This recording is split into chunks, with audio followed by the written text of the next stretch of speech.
नमामि संस्कृतम दोस्तों, मीमांसा संस्कृत प्लेटफॉर्म पर आप सभी लोगों का स्वागत है। दोस्तों, मीमांसा प्लेटफॉर्म पर यह एक सीरीज प्रारंभ की गई है जो मूलतः यूपीएससी संस्कृत ऑप्शनल से संबंधित है। इसमें प्रीवियस ईयर के सभी प्रश्नों को हल किया जा रहा है। इस श्रृंखला के अंतर्गत हम अभी तक पूर्व के वीडियोज में सन 2022, सन 2021 तथा सन 2020 के प्रश्न पत्रों को हल कर चुके हैं। अगर आपने इन प्रश्न पत्रों के वीडियोस को नहीं देखा है, प्रश्न पत्र हल के वीडियोस को नहीं देखा है, तो इन वीडियोस की प्लेलिस्ट का लिंक आपको डिस्क्रिप्शन में मिल जाएगा। वहां जाकर के आप इन वीडियोस को जरूर देखिए।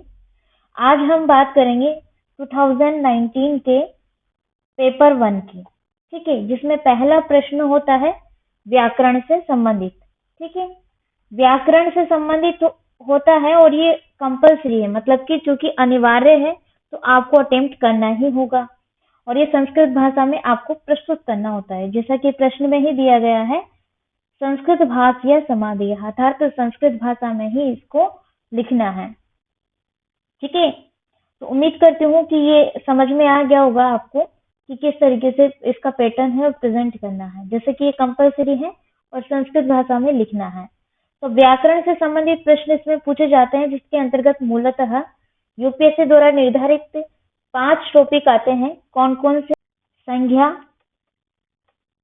अर्थात संज्ञा प्रकरण, संधि अर्थात संधि प्रकरण, कारक कारक प्रकरण, समास प्रकरण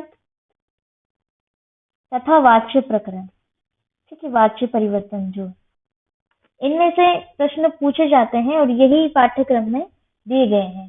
तो ये मूलतः संस्कृत भाषा में आपको लिखने होते हैं। अब इसमें डिवाइडेशन है, जैसे ए और बी करके इसके अंतर्गत उप प्रश्न पूछे जाते हैं। ठीक है, 10-10 नंबर में ऐसे। तो अभी देखते हैं इनको। हालांकि ये चीजें मैं आपको दोस्तों पहले भी बता चुकी हूँ। जैसा मैंने आपको बताया कि 2022 के 21 के प्रश्न पत्र को हम पूर्व में भी हल कर चुके हैं, तो उन वीडियोस को आप जरूर देखें, क्योंकि सीरियल ऑर्डर में चल रहा है। तो वहां मैं जो चीजें बता चुकी हूँ वो चीजें आपको दोबारा नहीं बताऊंगी इन लेक्चर्स में। ठीक है, तो वो जरूर आपको देख लेना है एक बार से करके। चलिए प्रश्न की ओर अग्रसर होते हैं। पहला प्रश्न है इसमें ए वाला, अधो निर्दिष्टाः सर्वे प्रश्नाः संस्कृत भाषा समाधेय, अर्थात नीचे निर्दिष्ट किए गए सभी प्रश्नों का संस्कृत भाषा में समाधान करना है। इसमें पहला प्रश्न है, मतलब उप प्रश्न है, स री री ल वर्णनम उच्चारण स्थानानि लेख्यानि, यानी कि स री और ल इन 3 वर्णों का उच्चारण स्थान आपको बताना है, जो कि हम संज्ञा प्रकरण के अंतर्गत पढ़ते हैं। प्रकरण क्या होता है ये चीज भी मैं आपको क्लासेस में बता चुकी हूँ। बीच में से किसी स्टूडेंट ने पूछा भी था। ठीक है, ठीक है, लेकिन अगर आपने से किसी को नहीं पता है प्रकरण का क्या तात्पर्य होता है, तो आप कमेंट में कमेंट जरूर कीजिएगा, कमेंट बॉक्स में। मैं आपके प्रश्न का उत्तर जरूर से दूंगी। अभी यहाँ पर सिर्फ प्रश्न की बात करेंगे हम। स र और ली इन वर्णों का उच्चारण स्थान आपको लिखना है। तो देखिए, स तो ऋतुल सनाम दंता से स वर्ण का उच्चारण स्थान दंत होता है, दांत होते हैं, और ल ऋतुल सनाम दंता, इसका भी जो उच्चारण स्थान है वो दंता होता है। ठीक है, आप बता सकते हैं। इसी प्रकार से री री वर्ण का उच्चारण स्थान जिटुरसाणाम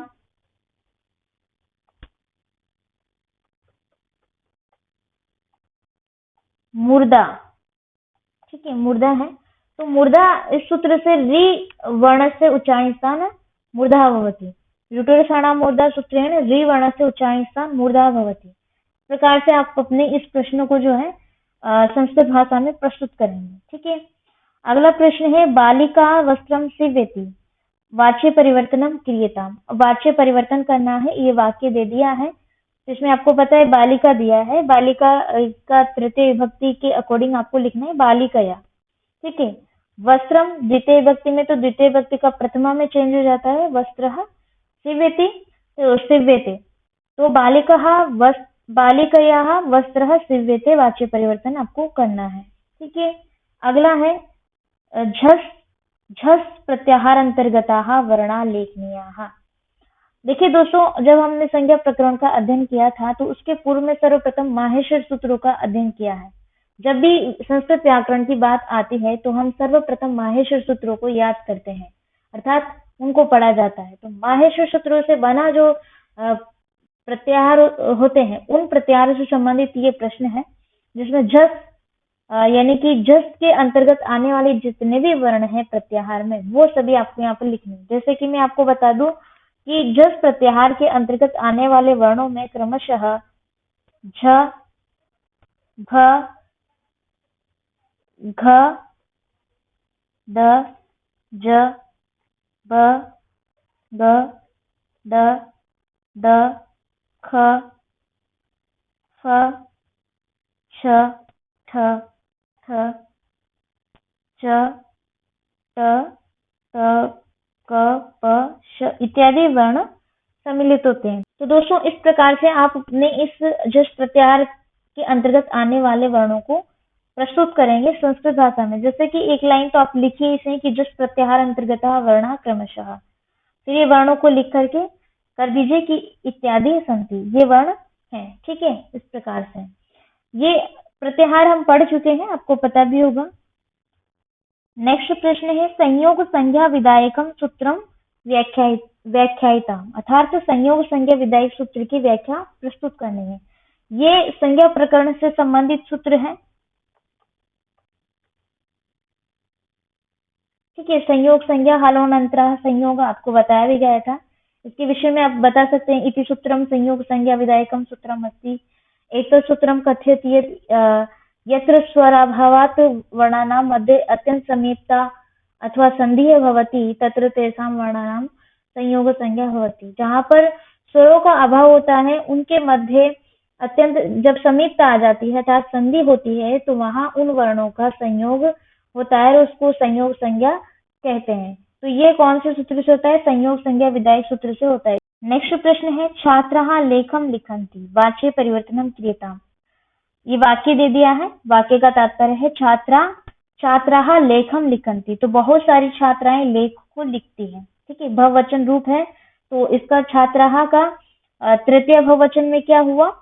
छात्राभिः लेखः, लेखम यानी कि द्वितीय विभक्ति का प्रथमा में होगा तो लेखः, और लिखन्ति, ठीक है, इसका लेख्यंत हो जाएगा तो आप लिखेंगे छात्राभिः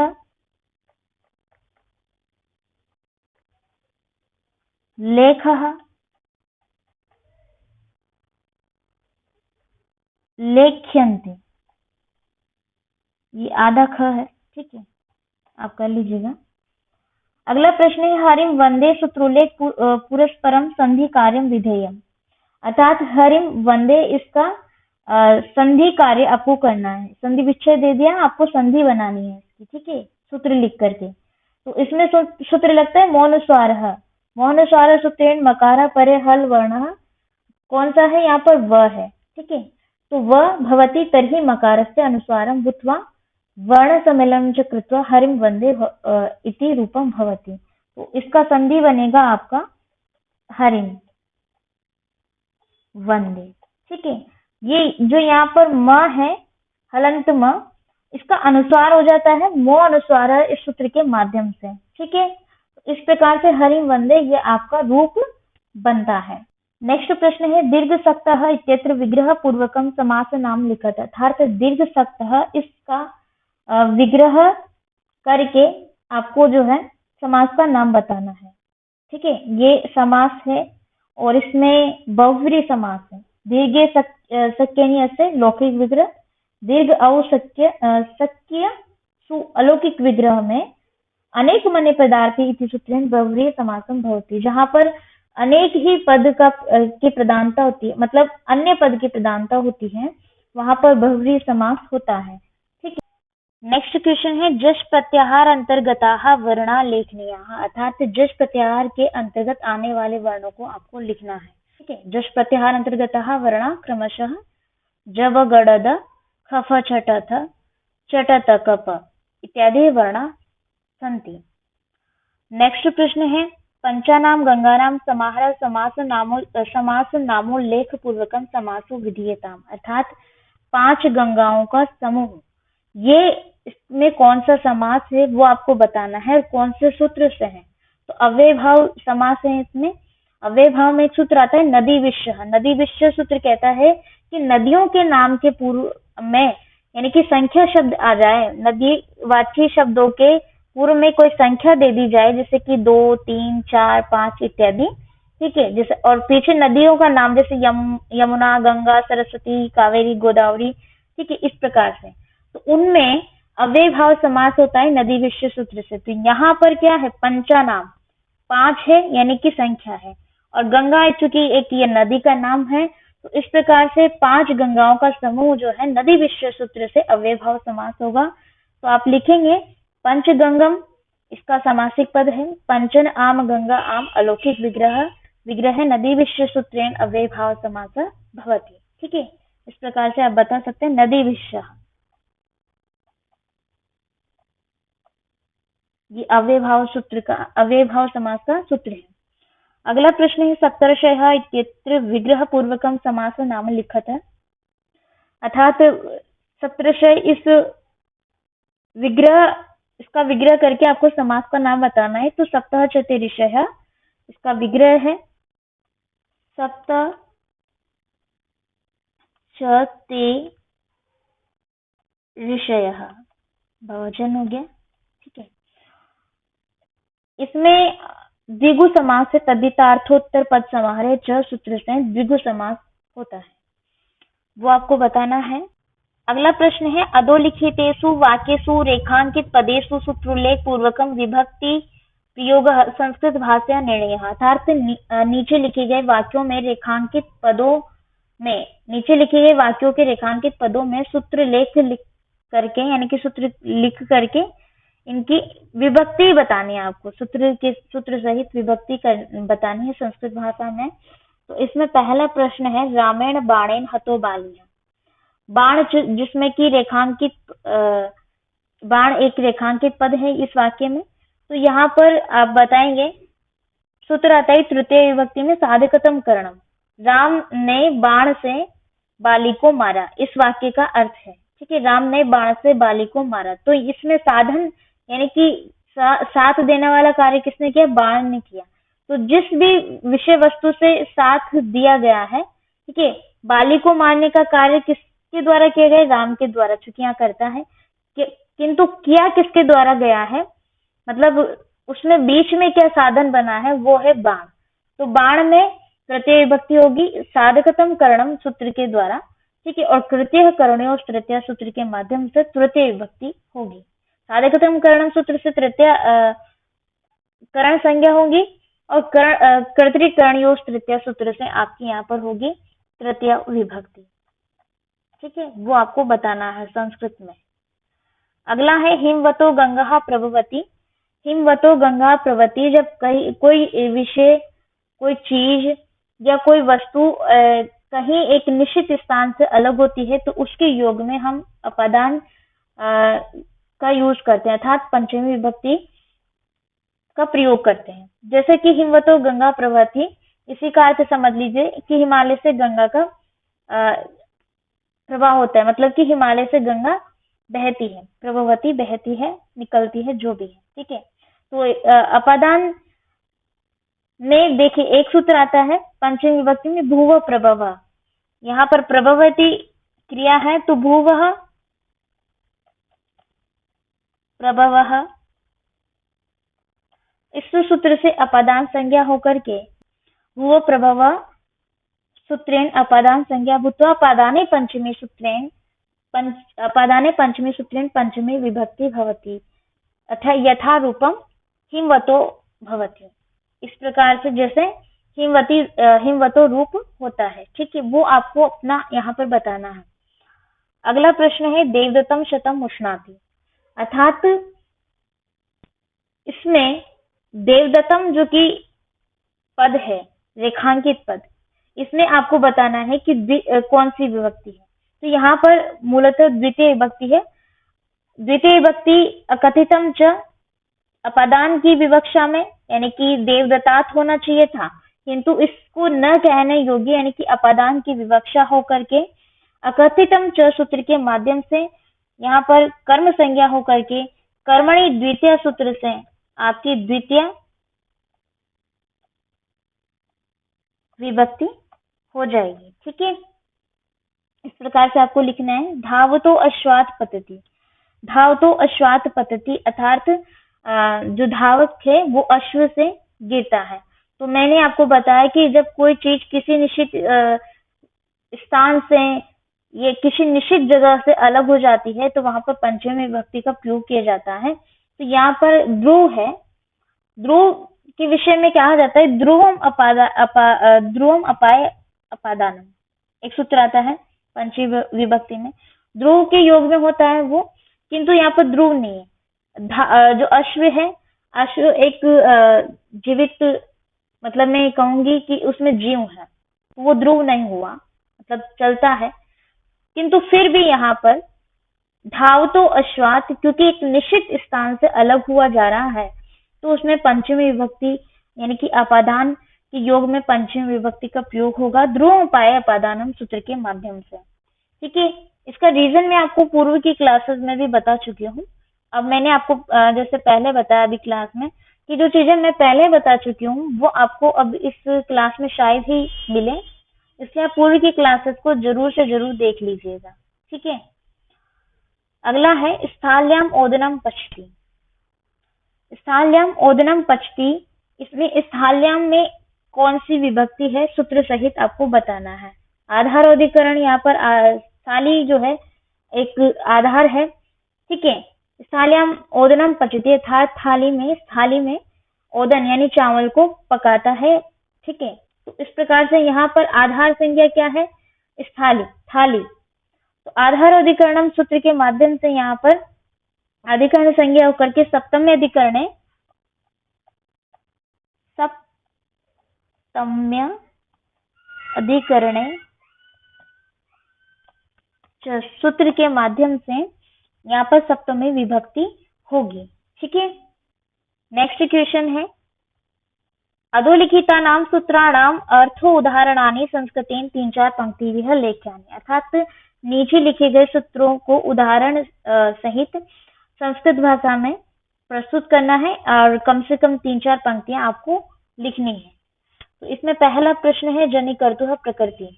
जनिकर्तुः प्रकृति, इस सूत्र का तात्पर्य आपको लिखना है, उदाहरण सहित आपको इसकी सूत्र की व्याख्या करना है। तो ये जनिकर्तुः प्रकृति सूत्र अपादान संज्ञा करता है, तो आप इसके विषय में लिख सकते हैं संस्कृत में एतत् सूत्रम अपादान संज्ञा करोति, एतत् सूत्रम कथयति यत् यस्य यजमानस्य हेतुभूतं कारकं भवति तस्य एव अपादान संज्ञा भवति, उसकी ही अपादान संज्ञा होती है। यथा ब्राह्मणः प्रजाः प्रजायन्ते, ब्राह्मणः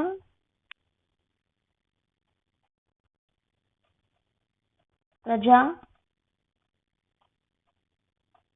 प्रजायन्ते। ठीक है, इत्थम्भूत लक्षणे, इत्थम्भूत लक्षणे तृतीय विभक्ति करता है, तो इसके विषय में आप बता सकते हैं एतत् सूत्रम तृतीय विभक्ति करोति, एतत् सूत्रम कथयति यत् यदि किमपि विशेष लक्षणं प्रदर्शयति तर्हि तर्हि लक्षणे तृतीय विभक्ति भवति। मतलब कि इसका तात्पर्य यह है कि कोई विशेष लक्षण दिखाई दे, उस विशेष लक्षण में ही तृतीय विभक्ति होती है। लक्षण का मतलब कोई चिन्ह हो सकता है। ठीक है, जैसा कि जटाभिः तापस प्रतीयते, उदाहरण आप बताइएगा। जटाभिः तापस तापसः प्रतीयते।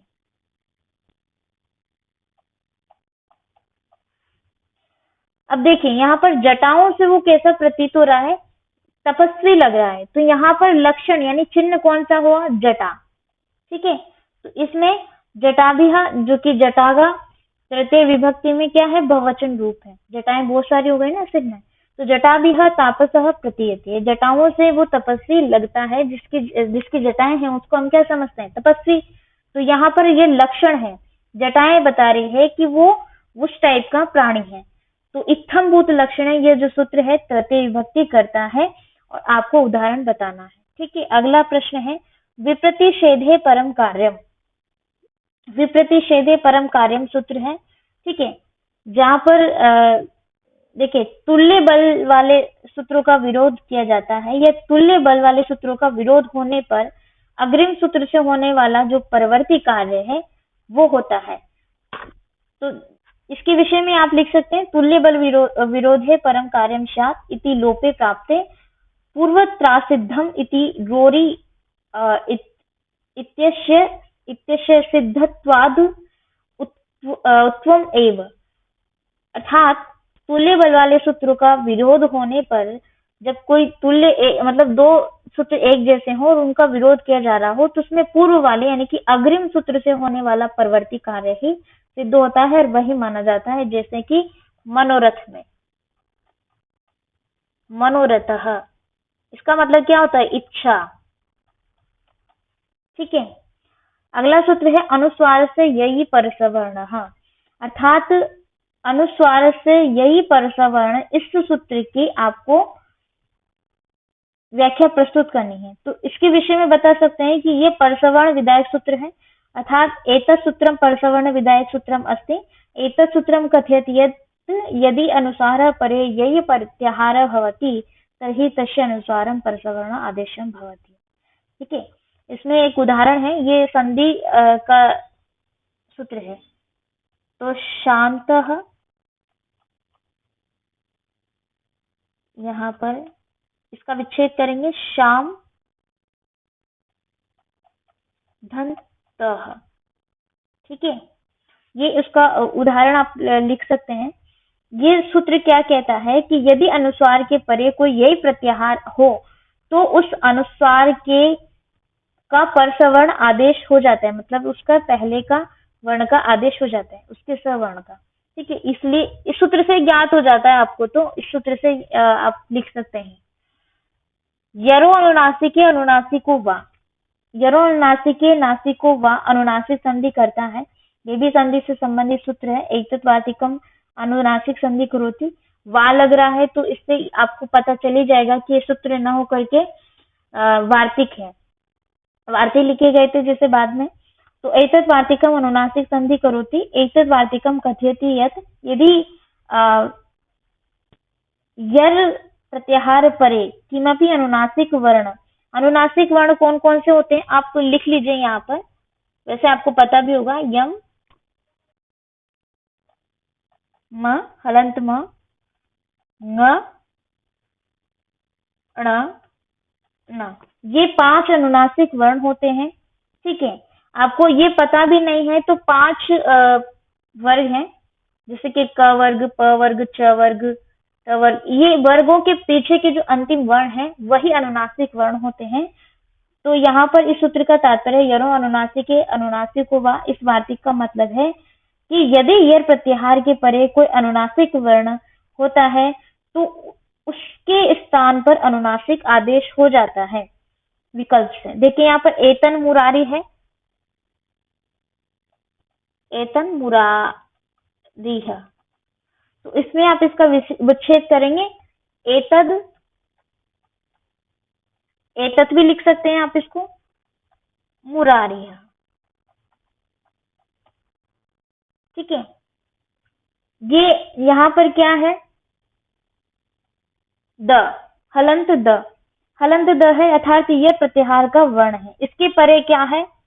अनुनासिक वर्ण, चूंकि म है तो ये अनुनासिक वर्ण होने से, परे अनुनासिक वर्ण होने से यहाँ पर द, हलंत द के स्थान पे अनुनासिक हो जाता है और रूप बन जाता है एतन मुरारी। तो द तथा द न, तो त वर्ग का तृतीय वर्ण है, तथा द तृतीय वर्ण, तो त वर्ग का अनुनासिक वर्ण कौन सा हुआ? न, तो त वर्ग का ही अनुनासिक वर्ण न होकर के यहाँ पर रूप बन जाएगा एतन मुरारी। ठीक है। तो उम्मीद करती हूँ ये चीजें आपको समझ में आई होंगी जो मैंने आपको सूत्रों में उदाहरण सहित प्रस्तुत की है। इनको लिखने का आप प्रयास करेंगे तो आप बेशक लिख पाएंगे। ठीक है। अगला प्रश्न है इसमें, कति कारकाः तेषां नामानि विलिख्य उपपद विभक्तेः कारक विभक्ति बलीयसी इति नियमस्य संस्कृतेन सोदाहरणं व्याख्या कार्य। अर्थात कति कारकाः, कितने कारक होते हैं वो आपको बताना है। तेषां नामानि विलिख्य, उनका नाम लिख करके, उपपद विभक्तेः कारक विभक्ति बलीयसी, उपपद विभक्ति में कारक विभक्ति बलिए से, ये जो बताए गए हैं क्लासेस में, ठीक है, आपको पता भी होगा उपपद विभक्तियां क्या होती है। इति नियम से, इस नियम का संस्कृत से उदाहरण, संस्कृत भाषा में उदाहरण सहित व्याख्या प्रस्तुत करनी है। ये कार्य आपको इसको संस्कृत भाषा में लिखना है। ये सारा कार्य आपको संस्कृत भाषा में होगा। जैसे कि कोई निबंध लिखा जाता है तो निबंध टाइप से आपको ये संक्षिप्त रूप में बताना है। अब यहाँ पहला प्रश्न शॉर्ट रूप में पूछा है कि कति कारकाः, कितने कारक हैं वो बता दीजिए संख्या में। फिर तेषां नामानि विलिख्य, उनके नाम लिखने हैं, ठीक है, जो कारक हैं उनके नाम लिख दीजिए। फिर क्या बताने, उपपद विभक्ति कारक विभक्ति बलिए से, उनके जो उपपद विभक्ति वाले सूत्र हैं उनके माध्यम से आपको उनकी व्याख्या प्रस्तुत करते हुए उदाहरण लिखने हैं। ये चीजें आपको पता भी है। नेक्स्ट प्रश्न है, खंड काव्य से लक्षणम विलिख्य कस्य अपि एकस्य प्रसिद्धस्य खंड काव्य से समीक्षा विधीयताम्।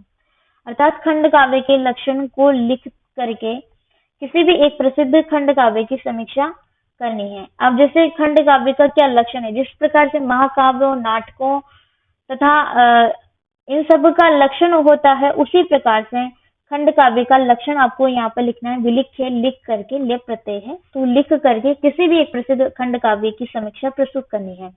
तो कोई भी प्रसिद्ध खंड काव्य ले लीजिए, जैसे कि मेघदूतम हो गया, ठीक है।